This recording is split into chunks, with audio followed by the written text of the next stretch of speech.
it's Mary. I hope that you are doing well. Today we are going to explore the concept of diffusion, and to do that, we're going to use colorful candy. So first, let's talk about what diffusion is. So somewhere in your science education, you will learn what many of us have learned over the years, and that is that diffusion is the movement of a substance from an area of greater concentration to an area of lower concentration. But what does that actually mean? Today we're going to find out. And let me show you the materials that we are going to use. Hard shell color candy that I have arranged on 2 plates in the same pattern and dimensions.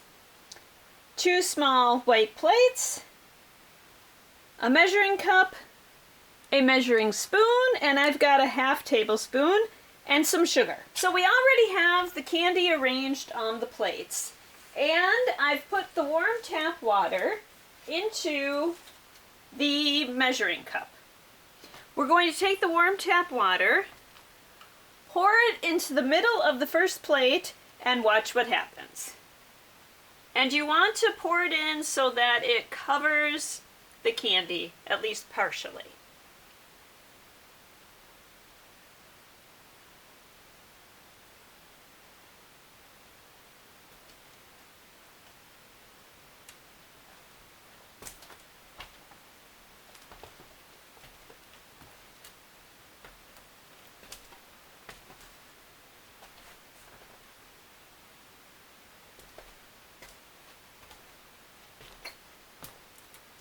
And you can see that the color is starting to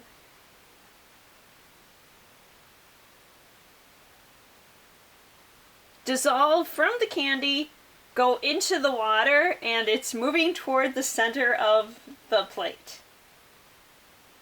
So we'll just get a general idea on how long that takes to happen.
And I will bring you in closer so you can get a better look.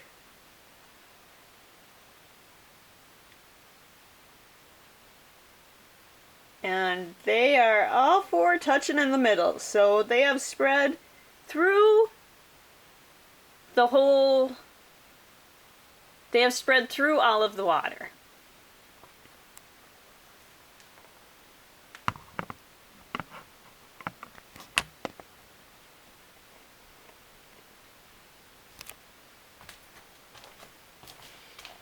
I'm going to move that one out of the way. I don't want to disturb it too much. And now we're going to do the same thing with the second plate. So the colored candy coating on the candy contains sugar.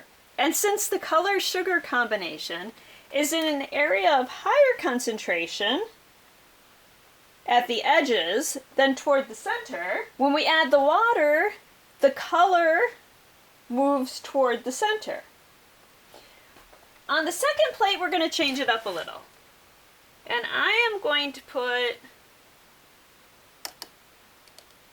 about a 1/4 tablespoon of sugar in the center. So before I pour the water, the question is, do you think that it will take the same amount of time for the color to move from the edges to the center?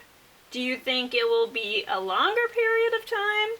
Or do you think it will be a shorter period of time? I want to make sure they're all at the edges like they were on the original one, so we can see how so we can accurately compare. So let's add the water.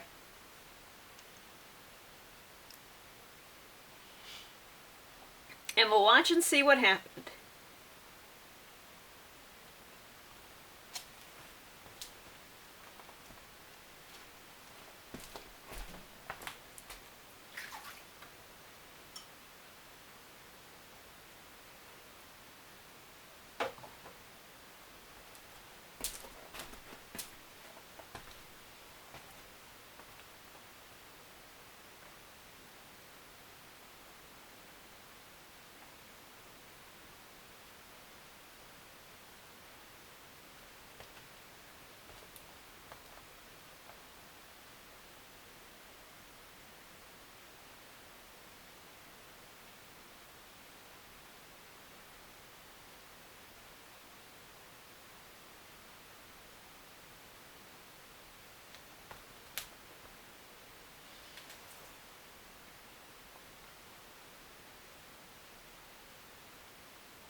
So as we're watching, some of the color has gone quite a ways, and some of it hasn't gone, hardly at all.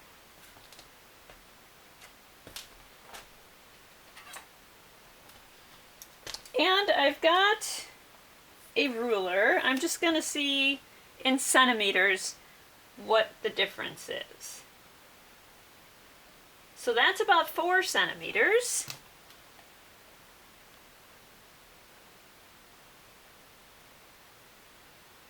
That's about 1 centimeter. And it's making an interesting pattern in the middle. And if you keep in mind that the sugar color mixture is moving from an area of higher concentration to an area of lower concentration, you can kind of tell where the sugar that we placed on the plate ended up. And I would guess it's right in that area.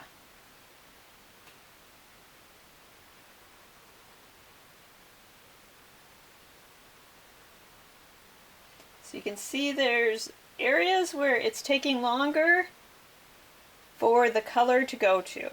And like right here, it's just kind of, it's like it's hit a barrier and it's stopped, almost.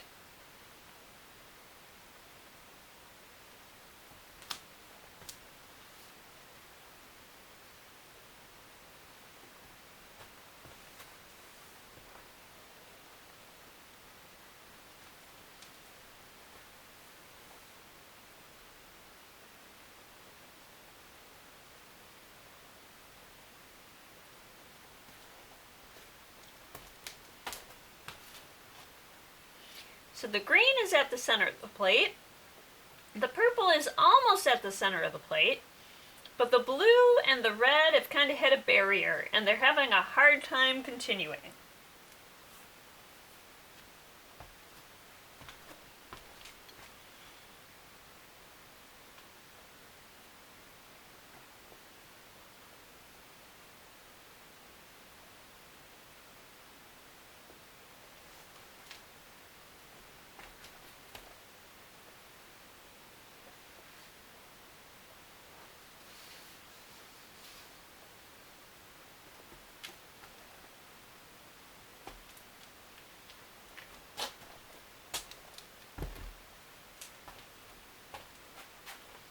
So on the second plate, the colors are still not all toward the middle. Before we go, we'll take a look at it one more time, but let's just talk a little bit about what happened. And I think we saw that in diffusion, substances move from an area of higher concentration to an area of lower concentration. And we definitely saw with that second plate that had the sugar in the middle that some of the sugar color mixture hit a point and just couldn't go any further. So I hope this helps you visualize diffusion a little better. Are there any other examples of diffusion in our lives that we can think of? One that comes to mind for me is someone in my house will be in one room getting ready for the day, and they'll spray a cologne or a perfume, and the scent will diffuse through the air and end up where I am. The scent has moved from the area of high concentration where it was sprayed to an area of lower concentration where I am several feet away from the person who sprayed it. I hope that you enjoyed this look at diffusion. We'll have more Explore STEM activities in the coming weeks, so check back with us for those. Thank you for stopping by today, and I hope that you explore your world. And as promised, here's one more look at the second plate. The colors still are not touching all in the middle, and it is about 7 minutes since we started the whole process. Thank you.